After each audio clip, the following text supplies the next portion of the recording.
Hello everyone.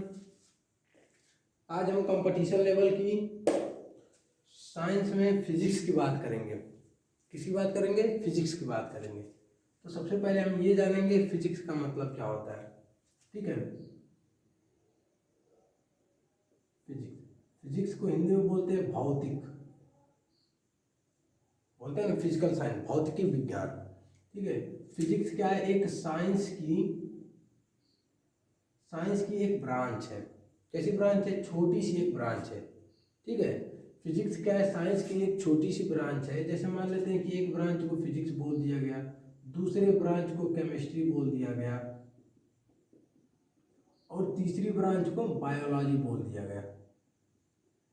होते बहुत सारे हैं, लेकिन बेसिकली हमने क्या बोला, एक को फिजिक्स, दूसरे को बायोलॉजी और तीसरे को केमिस्ट्री। फिजिक्स में किसकी बात करते हैं? फिजिक्स में मैटर की बात करते हैं। बोलते थे ना कि physics is a branch of science. Physics क्या है? साइंस की एक ब्रांच है।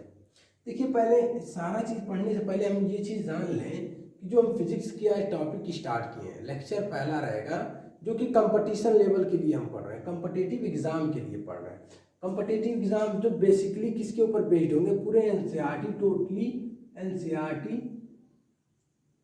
बेस्ड एग्जाम के लिए जो भी सारे न्यूमेरिकल, जो भी सारे क्वेश्चंस आते हैं किसके ऊपर बेस्ड होते हैं? टोटली एनसीईआरटी के ऊपर बेस्ड होते हैं। तो एनसीईआरटी से रिलेटेड हम फिजिक्स का एक छोटा सा टॉपिक करेंगे, जिसमें आज हम बात करेंगे फिजिक्स की क्वांटिटी की बात करेंगे, एसआई यूनिट की बात करेंगे, कुछ क्वेश्चन कर लेंगे। ठीक है, तो सबसे पहले एनसीईआरटी की बात करेंगे। एनसीईआरटी में क्या हमें पढ़ना है? एनसीईआरटी में हमें पढ़ना है फिजिक्स पढ़ना है। जब फिजिक्स कंप्लीट कर लेंगे तो केमिस्ट्री की बात करेंगे, फिर बायोलॉजी की बात करेंगे, फिर मैथ की बात करेंगे, सारे सेशन करते जाएंगे वन बाय वन। तो इसमें देखो, जब हम कंपटीशन लेवल की तैयार करेंगे, जैसे नेवी की बात कर दिए, एयरफोर्स की बात कर दिए, या फिर आर्मी की बात कर दिए, जब एनडीए का एग्ज़ाम देने जाते हैं तो उसकी बात कर दिए, या फिर एसएससी की बात कर दिए, एसएससी सीजीएल, या फिर एसएससी सीएचएसएल, या फिर आरआरबी जेई का एग्ज़ाम की बात कर दिए, आरआरबी जेई की बात कर दिए। ये सारे कॉम्पिटिटिव लेवल के जो भी एग्ज़ाम है उनमें फिजिक्स से क्वेश्चन जरूर पूछे जाते हैं। एक छोटा सा टॉपिक है, क्या है? क्वांटिटी। एक फिजिक्स में छोटी सी टॉपिक क्या होती है? क्वांटिटी। फिजिक्स, देखिए अब बात करते हैं कि फिजिक्स की बात करते हैं भौतिक। फिजिक्स की बात करते हैं क्या?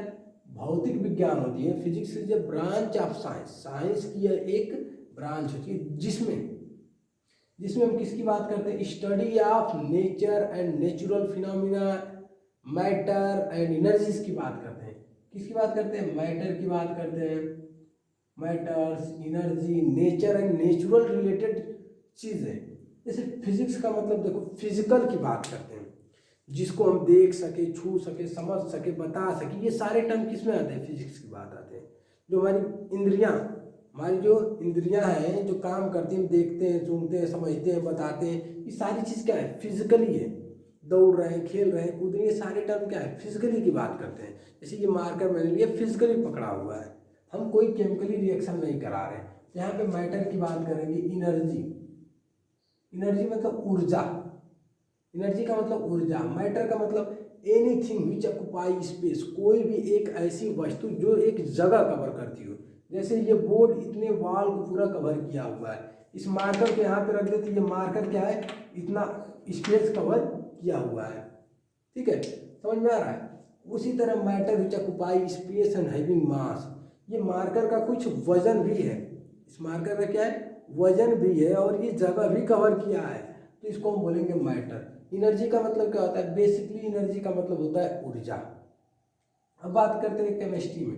अगर केमिस्ट्री जब हमें पढ़ना होगा तो केमिस्ट्री में बात किसकी हम करेंगे? केमिस्ट्री में बात कर देंगे एटम्स की, मॉलिक्यूल्स की, कंपाउंड्स की बात करेंगे, एलिमेंट्स की बात करेंगे, या फिर पीरियोडिक टेबल की बात कर देते हैं। सिंपली पीरियोडिक टेबल की बात कर देंगे। जब हमें बायो की बात करना होगा तो बायोलॉजी में किसकी बात करेंगे? Study of life, lifes of animals, plants, जीव जंतुओं की बारे में हम क्या करते हैं, अध्ययन करते हैं। जीव जंतुओं के बारे में हम क्या करते हैं, पढ़ाई करते हैं। देखो सिंपली हमें आज पढ़ना है फिजिक्स। फिजिक्स में एक टॉपिक क्या पढ़ना है, क्वांटिटी। फिजिक्स में कौन सी टॉपिक पढ़ना है, हमें क्वांटिटी पढ़ना है, ठीक है। क्वांटिटी का मतलब क्या होता है, राशि। फिजिक्स में एक टॉपिक हम क्या आज लेते हैं, क्वांटिटी। क्वांटिटी, क्वांटिटी का मतलब क्या होता है, राशि या फिर मात्रा या फिर अमाउंट। क्या बोल सकते हैं, क्वांटिटी मतलब राशि बोल सकते हैं, मात्रा बोल सकते हैं या फिर अमाउंट बोल सकते हैं, ठीक है। कितना अमाउंट में, जैसे मैंने बोला कि हमें 1 केजी चना चाहिए, तो 1 केजी की बात की है ना, 1 मार्कर चाहिए, 2 मार्कर चाहिए, 4 मार्कर चाहिए। क्या बात करें, क्वांटिटी एक फिक्स है कि हमें इतना ही फिक्स अमाउंट में ये चीज़ मिलेंगे। जब मार्कर की बात की है तो ये मार्कर फिक्स है कि हमें मार्कर कितना मिल सकता है, 1 मिल सकता है, 2 मिल सकता है, 3 मिल सकता है। हमें मार्कर कभी 1/2 नहीं मिल सकता है। ये क्वांटिटी क्या है, फिक्स है। 1 ग्राम चीनी, 2 ग्राम चीनी, 3 ग्राम चीनी, ये चीज़ 1 केजी, 2 केजी, 3/2 की बात नहीं करेंगे। किसकी बात कर रहे हैं, एक फिक्स्ड क्वांटिटी की बात कर रहे हैं। क्वांटिटी मतलब एक राशि, एक मात्र राशि की बात कर रहे हैं, ठीक है। राशि में ही बात कर लिया जाए कि जब फिजिक्स हम पढ़ ही रहे हैं तो फिजिक्स में देखो एक चीज और समझ लेते हैं कि फिजिक्स को कैटेगराइज कर दिया गया था। ऑप्टिक्स में, मैकेनिक्स में, इलेक्ट्रोस्टैटिक्स में, डायनेमिक्स में, कई सारे पार्टों में डिवाइड कर दिया गया। इलेक्ट्रोस्टैटिक्स की जब बात करते थे तो चार्ज जब रेस्ट में होता था तो इलेक्ट्रोस्टैटिक्स, स्टैटिक्स मतलब रेस्ट, समझ लेते हैं, स्टैटिक्स का मतलब रेस्ट। और डायनेमिक्स की बात करते हैं, इलेक्ट्रोडायनेमिक्स हो गया, इलेक्ट्रोस्टैटिक्स हो गया। स्टैटिक्स का मतलब क्या होता है, सिंपली रेस्ट की बात कर दी है, ठीक है। डायनेमिक्स का मतलब, डायनेमिक्स का मतलब मोशन की बात, डायनेमो मतलब मोशन, मोशन की बात कर दी है। ऑप्टिक्स का मतलब रे की बात कर दी है, रे ऑप्टिक्स, वेव्स की बात कर दी है, वेव ऑप्टिक्स। ये सारे टर्म क्या चीज़ पढ़ेंगे, फिजिक्स के सारे एक एक पार्ट बने हुए हैं। क्वांटिटी में हम बात करते हैं फिजिकल क्वांटिटी या फिर फिजिक्स की क्वांटिटी, बोल देते हैं physical, physical quantity. Physical quantity में क्या बात करते हैं, फिजिकल मतलब भौतिकी की बात कर रहे हैं, भौतिक, भौतिक राशि, भौतिक राशि या भौतिक मात्रा। भौतिक राशि का मतलब क्या होता है, फिजिकल क्वांटिटी। फिजिकल क्वांटिटी 2 होती हैं, एक जिनके पास डायरेक्शन हो, दूसरी जिनके पास डायरेक्शन की बात नहीं कर, किस चीज से बनी हुई है। एजम्पशन मान लेते हैं, डायरेक्शन क्या मान लिया, डायरेक्शन ना मान के कि किस चीज से ये बनी हुई है, इसको हम क्या बोल सकते हैं, डिपेंडेंस। या फिर लिख दिया जाए किस चीज से बनी हुई है, या फिर डिपेंडेंस, किस चीज से बनी हुई या फिर किस चीज से, किस किस के ऊपर ये डिपेंड करती है। अब डायरेक्शन की जब बात की है फिजिकल क्वांटिटी में, फिजिकल क्वांटिटी में 2 बातें कर दी, एक जिसके पास डायरेक्शन न हो, नो डायरेक्शन, और दूसरा जिसके पास डायरेक्शन हो, विथ डायरेक्शन। डायरेक्शन जिसके पास नहीं हो, दूसरा जिसके पास डायरेक्शन हो, no direction and with direction.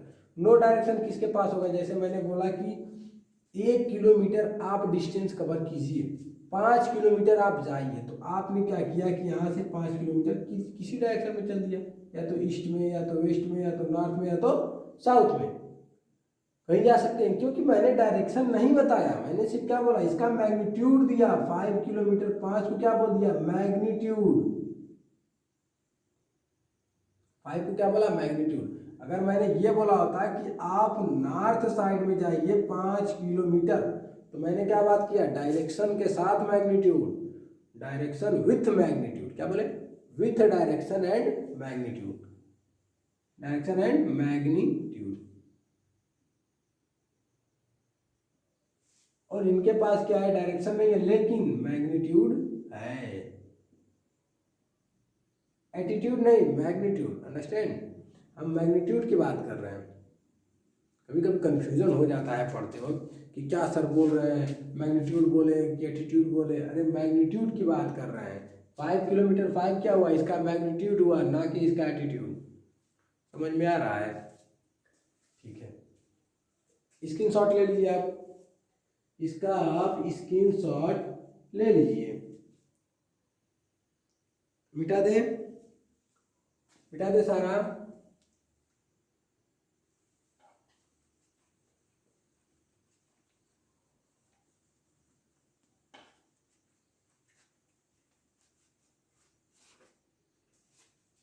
देखिए, मैग्नीट्यूड में बात की, जिसके पास मैग्नीट्यूड था, डायरेक्शन नहीं था। जिसके पास डायरेक्शन नहीं होगा उसको क्या बोलेंगे, अदिश राशि। अदिश राशि। लेकिन जिनके पास डायरेक्शन होगा उसको क्या बोलेंगे, सदिश राशि। सदिश मतलब डायरेक्शन के साथ। अदिश राशि और सदिश राशि, जिसके पास डायरेक्शन हो, जिनके पास डायरेक्शन नहीं। इनको एक वर्ड दे दिए, नाम क्या, स्केलर। Scalar quantity. इनको एक नाम क्या दे दीजिए, vector. Vector quantity, scalar quantity या फिर वेक्टर क्वांटिटी। स्केलर और वेक्टर क्वांटिटी किससे दिखाई जाती हैं, एरो से डिनोट की जाती हैं कि किस डायरेक्शन में। सॉरी, स्केलर क्वांटिटी नहीं, सिर्फ वेक्टर क्वांटिटी किससे दिखाई जाती है, एरो से दिखाई जाती हैं। कि लिख दिए फोर्स के ऊपर एरो बना दिए, मतलब फोर्स का ये डायरेक्शन दिखा दिया। फोर्स का डायरेक्शन दिखा दिया, फोर्स का मैग्नीट्यूड भी होगा तो मतलब ऐसे एरो बना दिया, तो force is a scalar quantity. जिनके पास, जैसे मान लेते हैं वर्क, वर्क क्या होता है, work is a scalar quantity. क्यों, देखो बात करते हैं कि स्केलर और vector. Scalar force is equal to होता है, work is equal to force into displacement. Force क्या होता है, वेक्टर। डिस्प्लेसमेंट क्या होता है, वेक्टर। जब वेक्टर में वेक्टर का मल्टीप्लाई किया जाए, वेक्टर में वेक्टर का मल्टीप्लाई करते हैं तो प्रोडक्ट क्या आता है, स्केलर। क्या होगा, स्केलर। देखिए, प्रोडक्ट की बात ना समझ के सिंपल सा समझा जाए कि जब फोर्स स्केलर हो गया, डिस्प्लेसमेंट स्केलर हो गया, तो जो यूनिट आएगी, जो वर्क होगा वो क्या होगा, स्केलर। और हम ये जानते हैं कि वर्क को डिफाइन कैसे किया जाता था, work is the scalar product of force into displacement. देखिए, इस वेक्टर इंटू वेक्टर को क्या बोल दिया, स्केलर। वेक्टर इंटू वेक्टर को क्या बोल दिया गया, स्केलर। या फिर सदिश इंटू सदिश को क्या बोल दिया गया, अदिश राशि। सदिश इंटू सदिश को क्या बोल दिया गया, अदिश राशि। इतनी बातें समझ में आई। सदिश इंटू सदिश को क्या बोलेंगे, अदिश राशि।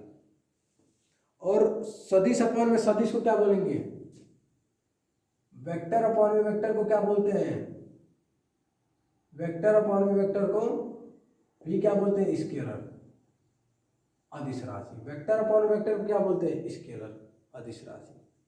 समझ में आया। स्केलर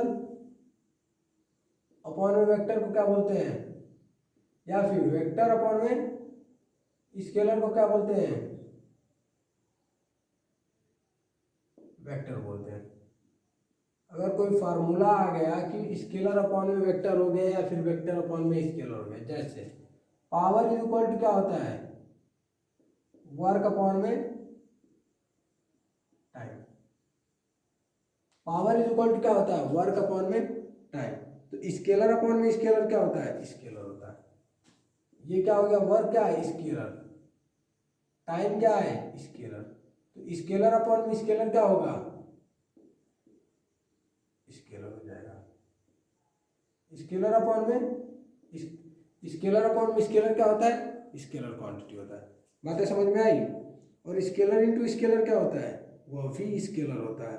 लेकिन स्केलर इंटू वेक्टर क्या होता है, स्केलर इंटू स्केलर स्केलर होता है। यहाँ पे क्या लिख सकते हैं, स्केलर इंटू वेक्टर को क्या लिखते हैं, वेक्टर। ये 3-4 फार्मूला अगर याद रखेंगे तो किसी भी कंपटीशन लेवल में, कोई भी कॉम्पिटिटिव एग्जाम अगर हम दे रहे हैं, कॉम्पिटिटिव एग्जाम में अगर ये गलतियां हम ना करें तो हमारे 2 से 3 क्वेश्चन बिल्कुल कंफर्म है, एग्जाम में आएगा, हम कर भी लेंगे। कोई भी क्वेश्चन एग्जाम में आएगा, हम उसे क्या कर लेंगे, कर लेंगे। जैसे क्वेश्चन एग्जाम में आते क्या है, what is the SI unit and dimensions of velocity. SI unit पूछा है कि वेग का मात्रक क्या होगा, वेग का मात्रक क्या होगा, क्या ये अदिश राशि है, इसकी राशि क्या होगी, मात्रा क्या होगी, कौन सी क्वांटिटी होगी, स्केलर की वेक्टर कैसे निकालेंगे। वेलोसिटी इज इक्वल टू होता है, वेग इज इक्वल टू होता है डिस्प्लेसमेंट, डिस्प्लेसमेंट अपॉन में टाइम। डिस्प्लेसमेंट क्या होता है, वेक्टर। टाइम क्या होता है, स्केलर। वेक्टर अपॉन में स्केलर को क्या बोले, वेक्टर अपॉन में स्केलर क्या होता है, वेक्टर। अब ये चीज हमें मालूम चल गया कि वेक्टर अपॉन में स्केलर वेक्टर हो गया। डिस्प्लेसमेंट को किससे मेजरमेंट करते हैं, मीटर से। टाइम को सेकंड से। यूनिट क्या आएगी, मीटर पर सेकंड। यूनिट क्या आएगी, मीटर पर सेकंड। ये भी मालूम चल गया कि स्केलर होता है कि वेक्टर होता है। एक अदर क्वेश्चन लिखते हैं कि जो क्वांटिटी थी, एक अदर टॉपिक ले लेते हैं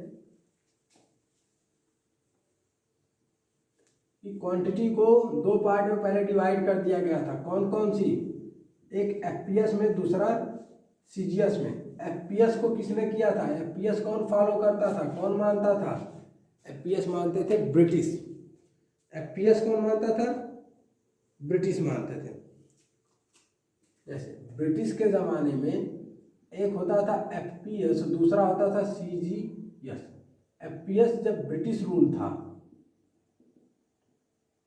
ब्रिटिश क्या मानता था, एफपीएस। सीजीएस मतलब फ्रांस,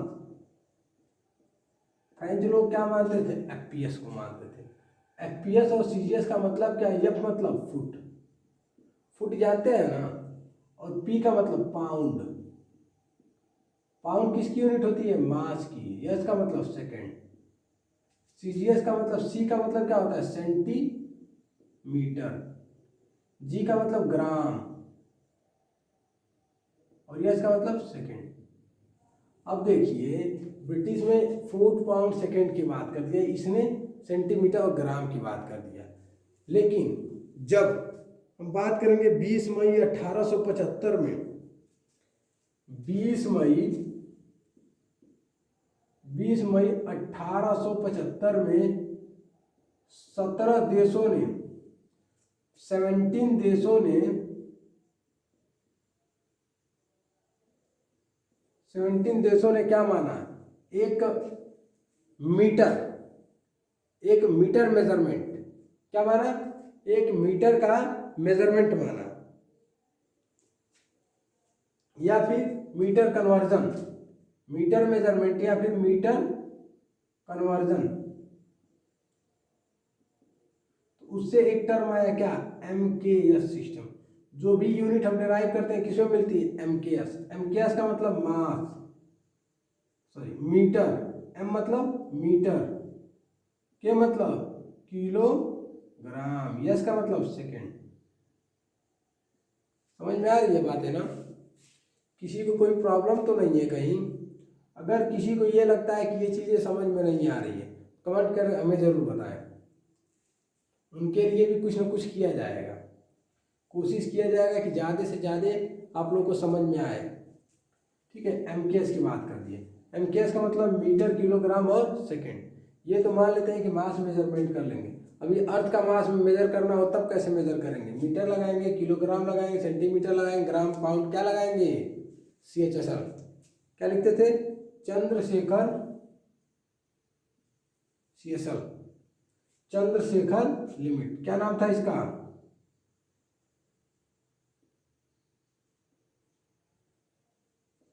चंद्रशेखर लिमिट। जिससे क्या मेजरमेंट करते हैं, अर्थ का, सन का, मून का, जुपिटर का, सैटर्न का, इन लोगों का मास कैसे मेजर किया जाएगा, CSL से, चंद्रशेखर लिमिट से। एमकेएस कन्वर्जन मिल गया, कब मिला, 20 मई 1875 में 17 देशों ने क्या बनाया, एक मीटर कन्वर्जन बनाया, जिसमें इनके रूल ना मान के क्या मान लिया, एमकेएस सिस्टम में, जो सारे देश अब क्या करते हैं, फॉलो करते हैं। समझ में आया। कंपटीशन में पूछा गया क्वेश्चन है कि कितने देशों ने किस समय मीटर कन्वर्जन बनाया था। मीटर कन्वर्जन मतलब एमकेएस सिस्टम कब लागू किया था। एमकेएस का मतलब मीटर, किलोग्राम और सेकेंड। जैसे बाय द वे क्वेश्चन आ जाएगा, एक न्यूटन को, एमकेएस को सीजीएस में कन्वर्ट करना है तो 1 न्यूटन मतलब न्यूटन क्या है, एम्पियर सिस्टम में, और 1 न्यूटन इज इक्वल टू होता है 10 के पावर 5 डाइन। डाइन क्या होता है, सीजीएस, न्यूटन फोर्स की यूनिट होती है। उसी तरह मान लेते हैं 1 अर्ग, अर्ग क्या होती है, अर्ग वर्क की यूनिट होती है। 1 जूल इज इक्वल टू होती है 1 जूल होती है 10 के पावर 7 अर्ग। अब बताओ 1 अर्ग इज इक्वल टू क्या होगा, 10 के पावर -7 ऑफ जूल। यहाँ पे 1 डाइन इज इक्वल टू क्या होगा, 10 के पावर -5 ऑफ न्यूटन। इतनी बातें समझ में, ये सारे क्वेश्चन कॉम्पिटिटिव लेवल में आ चुके हैं, ठीक है, कॉम्पिटिटिव एग्जाम दे चुके हैं, उसमें आए हुए क्वेश्चन ये सारे। बातें समझ में आ रही है इतनी, ये सारे क्वेश्चन क्या है, कॉम्पिटिटिव एग्जाम में आए हुए हैं। समझ में आ रहा है कि नहीं आ रहा है? देखिए जैसे एक लास्ट क्वेश्चन करा देते हैं आप लोग को।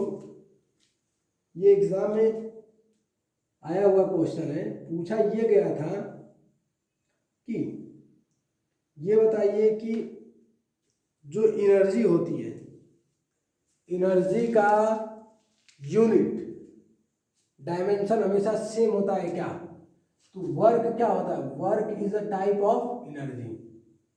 एनर्जी चाहे पोटेंशियल एनर्जी हो, मैकेनिकल एनर्जी हो, इलेक्ट्रिकल एनर्जी हो, या फिर काइनेटिक एनर्जी हो, सबकी यूनिट क्या लिखते थे, जूल। जब सबकी यूनिट जूल होगी तो सबका डायमेंशन क्या होगा, जूल। जो जूल यूनिट आती है किस सिस्टम में आती है, एम्पियर सिस्टम में। किस सिस्टम में आती है, एम्पियर सिस्टम में। इतनी बातें समझ में आई? किसी को कहीं कोई प्रॉब्लम है, डायमेंशन की बात कर दिए, डायरेक्शन की बात कर दिए, वेक्टर, स्केलर, ये सारे जो ये कॉन्सेप्ट हैं, ये जो कॉन्सेप्ट मैंने दिया है, this is the best concept of the examination. ये बेस्ट कॉन्सेप्ट है किसके लिए, एग्जामिनेशन के लिए, चाहे कोई भी कॉम्पिटिटिव एग्जाम दे रहे हैं जिसमें साइंस की बातें कर रहे हैं।